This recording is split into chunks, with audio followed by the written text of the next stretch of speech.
Hola, buenos días, buenas tardes, buenas noches, según el momento que nos estén escuchando.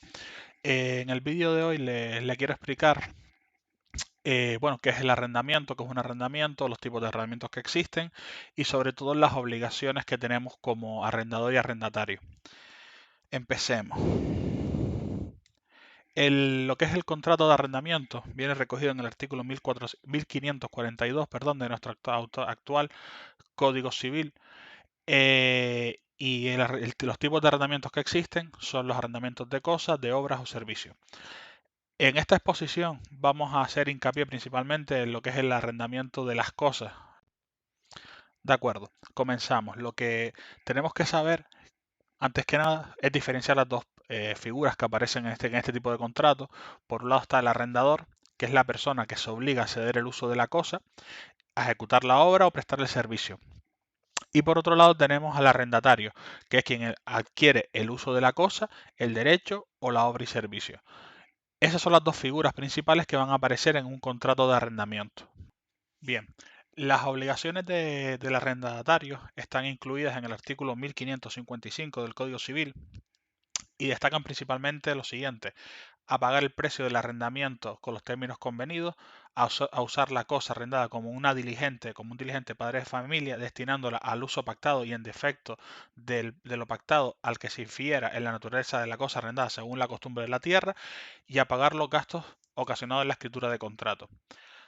De esto cabe destacar sobre todo el punto segundo, porque hay muchas personas que te dicen, bueno, si alquilo un local, posteriormente puedo destinarlo a vivienda y demás, y la respuesta rotunda es no. Si tú alquilas un contrato en base a un contrato de arrendamiento, una vivienda y el uso que consta es vivienda habitual, tú de forma unilateral no estás facultado a destinarlo a local, y eso puede conllevar a que el arrendador resuelva el contrato. Lo que son los gastos de escritura del contrato y demás, esto sería si el contrato lo hiciéramos en escritura pública, pero la mayoría de los contratos de arrendamiento se hacen en escritura privada.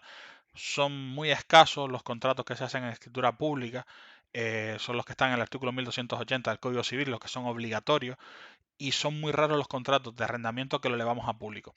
Y bueno, y lógicamente a pagar el precio pactado. Si no se paga el precio, pues el arrendador está facultado a resolver el contrato.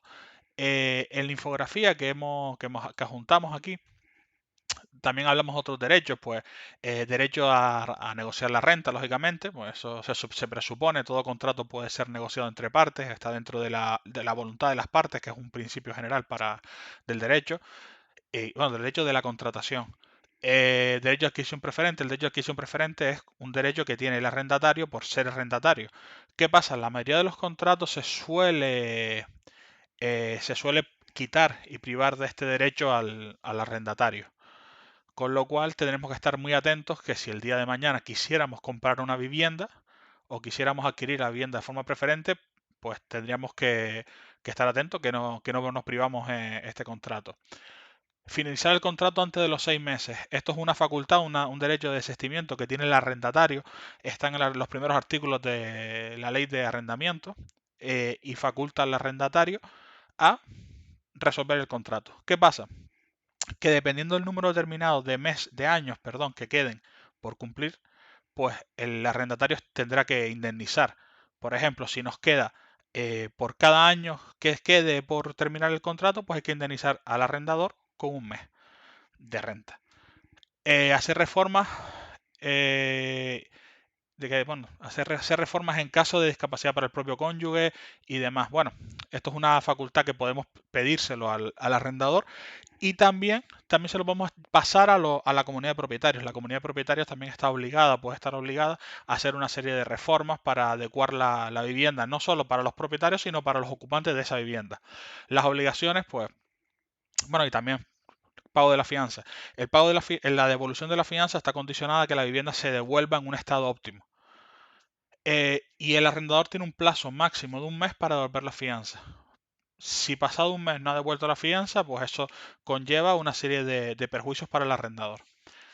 Y obligaciones: pagar la renta, dejar la vivienda en las mismas condiciones, no realizar actividades molestas de la vivienda, desalojar la vivienda en caso de impago, realizar reparaciones debidas al desgaste del uso común o el uso normal. Esto es uno de los debates que se suele dar, o sea, el arrendador tiene una serie de obligaciones de hacer reparaciones en la vivienda, pero hay una serie de cosas que el arrendatario tiene que hacerse cargo. Pues, por ejemplo, un bombillo que se funda y cosas así. Hay cosas que por el simple uso, pues probablemente tengamos que repararlos nosotros, ¿vale?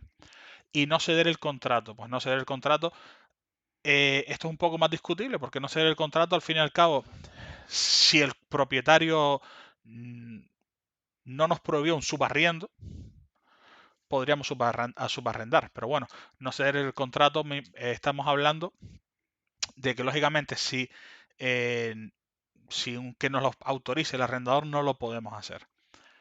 Estas son las obligaciones básicas y los derechos del inquilino. Existen más cosas que todo dependerá también de lo que pactemos en el contrato. Por lo tanto, es muy importante el contrato que redactemos con el arrendador.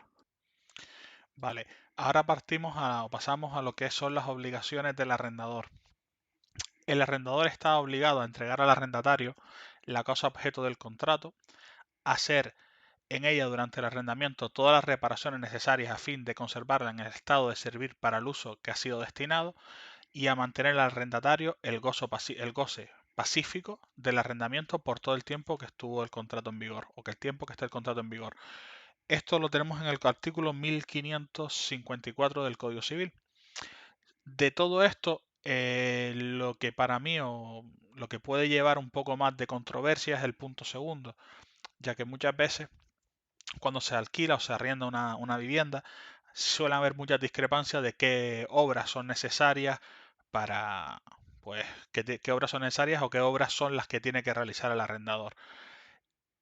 Sobre todo las obras que sean realmente necesarias y efectivas para que la vivienda, en este caso, sea habitable o se adecue al objeto del contrato, pues ese tipo de obras son las que va a tener que hacer el arrendador.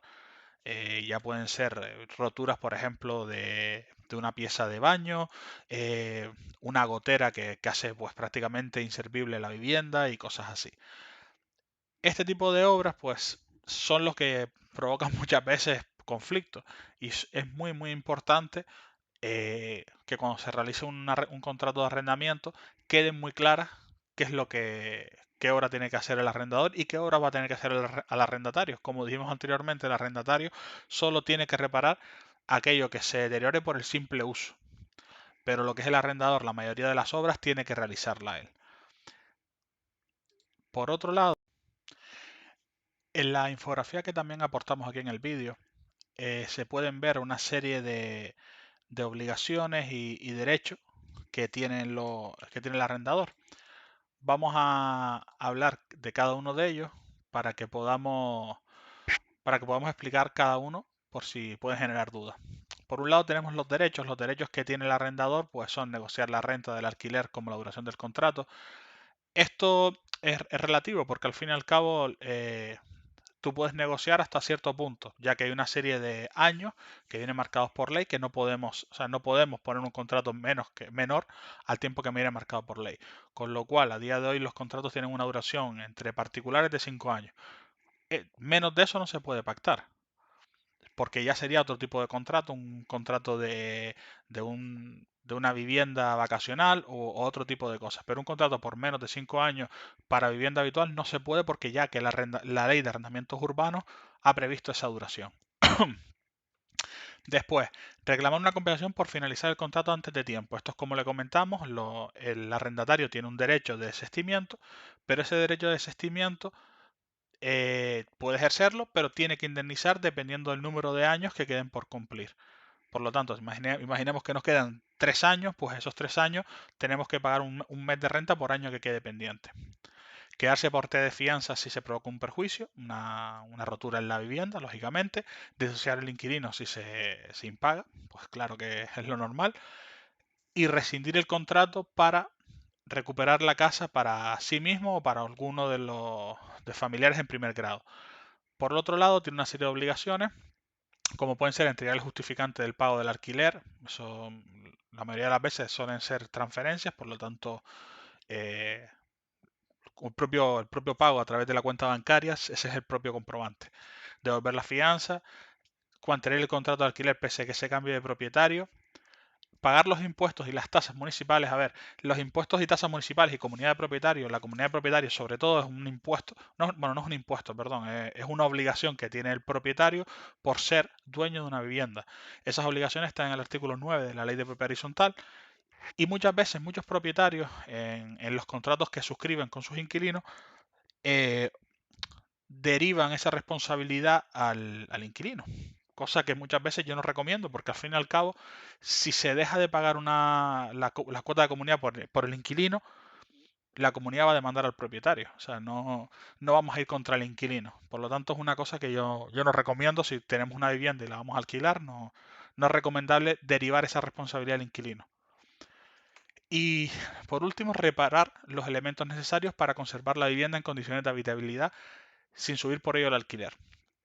Lo que hablamos es una obligación clara del propietario, ya que alquilamos algo para un uso determinado y si mientras está el contrato en vigor se provoca un deterioro de ese algo, de esa cosa, hay que repararle, volver al estado originario, porque si no, no tendría sentido y ni objeto el contrato. Esos son, a grosso modo, las obligaciones y los derechos de los inquilinos.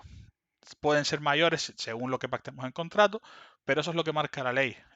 Como dije anteriormente, todo esto está a partir del artículo 1542 del Código Civil y siguiente, y cualquier persona, pues, si están interesados o le interesa o tienen alguna cuestión, pues estaría encantado de ayudarles y pues, intentar resolvérsela. Reciban un cordial saludo y esperemos que verles nuevamente por aquí.